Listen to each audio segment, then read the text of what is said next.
Bio night class में आपका स्वागत है। चलते हैं अगले की वीडियो में देखते हैं। पहले इससे पिछले तक आप लोग क्या क्या पढ़ चुके थे। तो पीछे लास्ट पॉइंट हम लोग देखे थे लैंगिक जन्म की घटना। क्लियर। लैंगिक जन्म घटना कितने प्रकार की होती है, सारा चीज पढ़ चुके थे। अब हम लोग आगे की आज देखेंगे। अगला पॉइंट हम लोग क्या देखेंगे, निषेचन की पूर्व के बाद जो घटना होती है, जैसे युग्मनज का निर्माण हुआ तो उसके बाद भ्रूण का उद्भव होगा, तो भ्रूण उद्भव हम लोग जानेंगे, इम्ब्रियोजेनेसिस जानेंगे आज। तो चलिए इम्ब्रियोजेनेसिस पॉइंट, हाँ, उसके बाद हम शुरू से आज रिवाइज भी कर लेंगे। चलिए आ गया इम्ब्रियोजेनेसिस। क्लियर। हाँ, इधर हो गया, नीचे से या इधर से निकाल लेते हैं।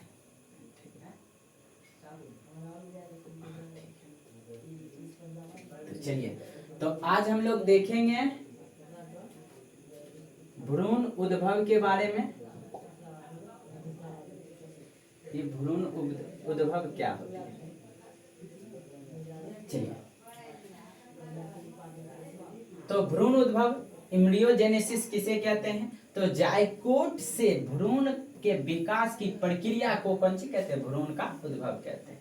मतलब युग्मनज से लेकर भ्रूण बनने तक की जो समय होती है, उस अवधि को हम लोग क्या कहते हैं, उस विकास के अवधि को क्या कहते हैं, भ्रूण उद्भव कहते हैं, इम्ब्रियोजेनेसिस कहते हैं। क्लियर, समझने में कोई दिक्कत, भ्रूण बनने क्या होती है। उसके बाद हम लोग जाते हैं कि भ्रूण उद्भव जो होती है उसका दो प्रकार है, दो रूप में भ्रूण उद्भव दो तरीका से होती है। या तो एक अंडाणु बनता है, या तो एक कौन सी बनता है, बच्चे बनते हैं। तो दो चीज होता है, एक होता है अंडपरजक होता है जिसको ओविपेरस कहते हैं, दूसरा होता है सजीव परजक जिसको विविपेरस कहते हैं। क्लियर। तो पहला पॉइंट हम लोग जानेंगे अंडपरजक के बारे में। जो अंडाणु देने वाला जीव होगा उसको अंडपरजक कहते हैं। क्लियर। तो अंडपरजक वैसे परजक जो प्राणी अंडा देते हो उसे क्या कहते हैं, अंडपरजक। जैसे पक्षी हो गया, सरीसृप हो गया आदि, ये सब जो है अंडपरजक। तो अंडपरजक पक्षी अब जितने भी होते हैं वो सब कौन से होते हैं, अंडपरजक होते हैं, अंडे देते हैं। केवल चमगादड़ जो होती है वो स्तनधारी में आ जाती है, इसीलिए वो क्या देते हैं,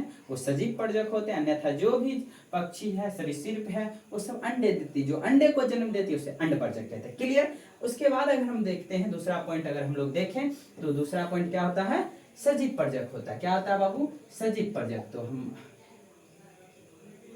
क्या देखेंगे, सजीव परजक। तो सजीव परजक किसे कहते हैं, विविपेरस, सजीव परजक। चलिए, तो सजीव परजक विविपेरस कहेंगे वैसा परजक जो प्राणी शिशु को जन्म दे, डायरेक्ट सीधे बच्चे को जो जन्म देता है उसको हम लोग क्या बोलते हैं, सजीव परजक, विविपेरस या जीव परजक कहते हैं। सजीव परजक किसे कहते हैं, जैसे मनुष्य हो गया, गाय हो गया, स्तनधारी जो जीव होता है वो सब सजीव परजक होते हैं। चमगादड़ हो गया, तो ये सब डायरेक्ट सीधे बच्चे को जन्म देती है। जो बच्चे को जन्म देती है उसे क्या कहते हैं, सजीव परजक कहते हैं। और जो अंडे को जन्म देती है उसे ओविपेरस अंड परजक कहते हैं। क्लियर। उसके बाद हम लोग आगे की पॉइंट समझते हैं। ये गलत लिखा हुआ है, मध्यचक्र, एस्ट्रो,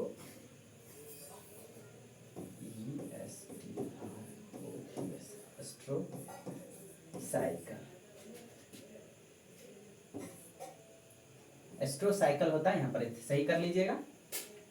मध्यचक्र, एस्ट्रोसाइकल्स किसे कहते हैं, कहेंगे जब नन प्राइमेट स्तनधारियों में हुए चक्रण को क्या कहते हैं, मध्यचक्रण कहते हैं। क्या कहते हैं, मध्यचक्रण। मध्यचक्रण जिसमें मतलब क्या हुआ, अंडाणु के साथ जब अंडाणु स्रावित करती है तो उसके साथ रुधिर का स्राव नहीं होती है। जैसे गाय हो गया, भैंस हो गया, कुत्ता, बिल्ली, हिरन, चूहा, इस सब में क्या चलती है, मध्यचक्रण होती है। लेकिन मध्यचक्रण होती है मतलब क्या, अंडाणु जब उत्सर्जित होती है तो उसके साथ गर्भाशय ही रुधिर को, अवशिष्ट रुधिर को अवशोषित कर लेता है, बाहर नहीं आती है, तो उसे हम नन प्राइमेट जीव कहते हैं। तो नन प्राइमेट जीव करा के जब नन प्राइमेट स्तनधारियों में हुए चक्रण को क्या कहते हैं, मध्यचक्र कहते हैं। मतलब नन प्राइमेट में जो नन प्राइमेट जीव है, नन प्राइमेट जीव समझे जिसमें जैसे कुत्ता बिल्ली हिरन ये सब हो गया। और इसके साथ जब अंडाणु निकलते हैं तो रुधिर नहीं निकलते तो सब होता है नन प्राइमेट। तो वैसे में कहते हैं जब नन प्राइमेट स्तनधारियों में हुए चक्र को क्या कहते हैं, मध्य चक्र कहते हैं। क्लियर। मध्य चक्र के बाद होता है ऋतुस्रावन। क्लियर, जिसे हम लोग मेंसुरेशन साइकिल भी कहते हैं। मेंसुरेट यहाँ पर टी हो जाएगा। क्लियर। तो ऋतुस्रावन किसे कहते हैं, तो ऋतुस्रावन किसे कहते हैं, तो प्राइमेट में, प्राइमेट किसे कहेंगे, जो अंडाणु के साथ रुधिर का स्राव करती है उसे प्राइमेट कहते हैं। तो प्राइमेट कहा कि प्राइमेट में पाए जाने वाले चक्र को क्या कहते हैं, ऋतुस्राव कहते हैं। जैसे बंदर हो गया, कपी हो गया, मनुष्य हो गया, तो ये सब जो जीव है ये सब क्या है, प्राइमेट ऋतुस्रावन चक्र करती है। प्राइमेट जीव है, प्राइमेट जीव है जिसमें अंडाणु के साथ रुधिर का भी स्राव होता है। क्लियर। तो उस ऋतुस्राव, इसका रजोधर्म कहते हैं, उसके बाद ऋतुस्राव कहते हैं, मासिक चक्र कहते हैं, जो प्रत्येक 28 दिन के बाद क्या होता है, चक्रण लेता है। तो ऋतुस्राव किसे कहते हैं, तो सिंपल याद रहेगा, प्राइमेट में पाए जाने वाले चक्र को ऋतुस्राव चक्र कहते हैं। जैसे मनुष्य हो गया, बंदर हो गया, इत्यादि हो गए। क्लियर। उसके बाद होता है एक मौसमी पर्जक। मौसमी पर्जक जो है इसके बारे में हम लोग जानते हैं। तो कहेंगे अधिकांश वैसे स्तनधारी जीव जो वनों में पाए जाते हैं और वह जनन के दौरान अनुकूलित परिस्थिति को प्रदर्शन करते हैं, उसे क्या कहते हैं, मौसमी पर्जक कहते हैं।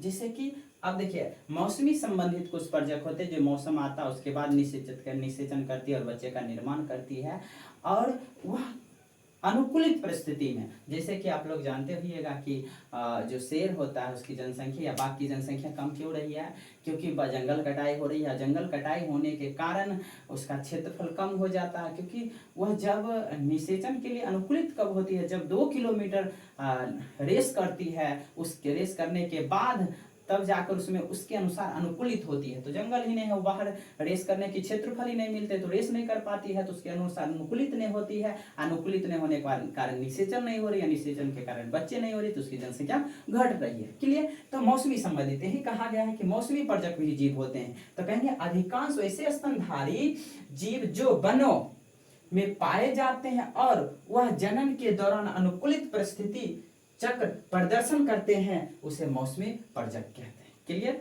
यहां तक समझने में किसी बच्चा कोई दिक्कत? चलिए, यहां तक समझ गए आप लोग। अब हम लोग आगे देखते हैं।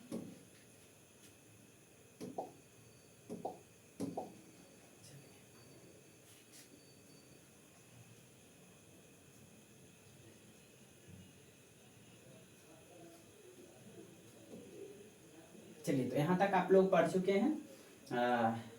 तो इसके बाद अब हम लोग अगले पॉइंट में देखेंगे, अगले वीडियो में देखेंगे क्या क्या आप पहले आज पढ़ चुके हैं। आप लोग यहाँ से पढ़ना शुरू किए थे पूर्ण उद्भवन के बारे में, पूर्ण भ्रूण उद्भव के बारे में। तो भ्रूण उद्भव कैसे कहते हैं, जायगोट युग्मन से लेकर भ्रूण के विकास के समय तक को हम लोग क्या कहते हैं, भ्रूण उद्भव कहते हैं। भ्रूण बनने की प्रक्रिया को ही भ्रूण उद्भव कहते हैं, वो समझ लिए थे।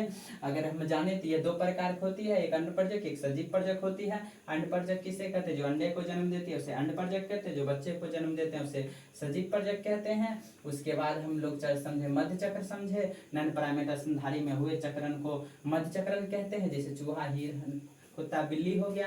तो ऋतुस्रावन समझे, प्राइमेट में पाए जाने वाले चक्रण को ऋतुस्रावन कहते हैं। मौसमी संबंधित पर्जक होते हैं, जो कुछ जीव जो मौसम के अनुसार अपने संतानों को जन्म देते हैं, उसमें मौसमी संबंधित पर्जक हो गया।